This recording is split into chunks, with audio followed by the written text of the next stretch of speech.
साईं राम। भगवान श्री सत्य साईं बाबा और सद्गुरु श्री सिद्धेश्वर बाबा के चरणों में मेरा कोटि कोटि नमन।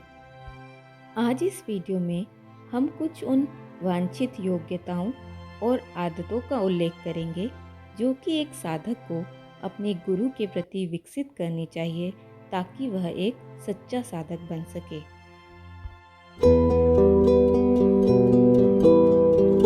सद्गुरु श्री सिद्धेश्वर बाबा ने मुख्य रूप से 5 बातें बताई हैं जिनका पालन एक साधक को ज़रूर करना चाहिए ताकि वह अपने गुरु की कृपा प्राप्त कर सके और आध्यात्मिक प्रगति कर सके।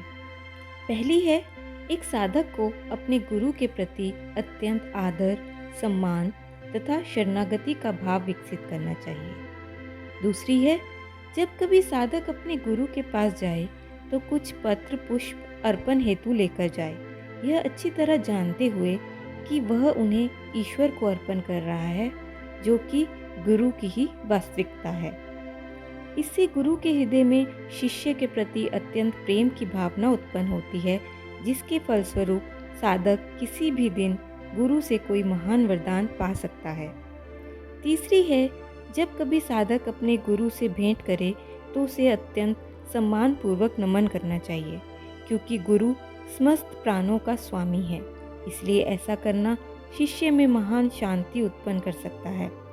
यह स्पष्ट रूप से समझना चाहिए कि लोगों के मस्तिष्क में सब प्रकार की उथल पुथल उनके तंत्रिका तंत्र में प्रवाहित प्राणों में हलचल के कारण होती है। समस्त प्राणों का प्रवाह अपनी ओर करके गुरु साधक को तत्काल शांति प्रदान कर सकता है।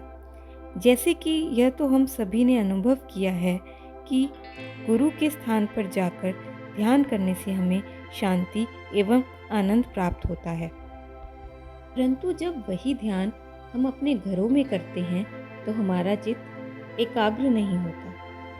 चौथी है, शिष्य को गुरु के प्रति शंकापूर्ण और प्रश्नवाचक रवैया नहीं रखना चाहिए। उसे कदाचित अपनी किसी गतिविधि या शब्दों द्वारा गुरु के मन में यह विचार उत्पन्न नहीं होने देना चाहिए कि वह अपने आप को गुरु से अधिक बुद्धिमान समझता है और गुरु का कुछ मार्गदर्शन करना चाहता है। ऐसा करने से शिष्य की आध्यात्मिक प्रगति सदा के लिए रुक सकती है। ऐसा इसलिए क्योंकि गुरु ब्रह्मांड में समस्त ज्ञान के स्तोत्र के संपर्क में है। गुरु का प्रत्येक कदम ईश्वरेच्छा से उठता है और ईश्वर साक्षात्कार के पश्चात गुरु को कोई सांसारिक वस्तु प्राप्त करने की कामना नहीं रहती। उसे किसी शिष्य की आवश्यकता नहीं होती। यदि शिष्य गुरु के प्रति अनादर की भावना रखता है तो गुरु उसे पूर्णतया त्याग भी सकता है। शिष्य को गुरु के समक्ष सदा विनीत तथा शरणागत भाव से रहना चाहिए।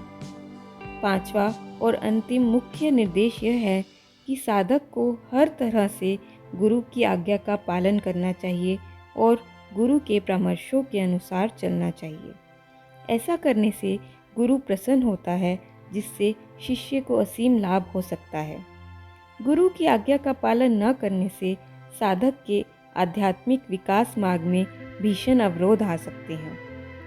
अतः इन 5 आसान बातों को अपने व्यवहार में शामिल करने से हमें अपने गुरु की पूर्ण कृपा प्राप्त हो सकती है, जो कि हमारी आध्यात्मिक प्रगति के लिए बहुत ही अनिवार्य है। जय साईं राम।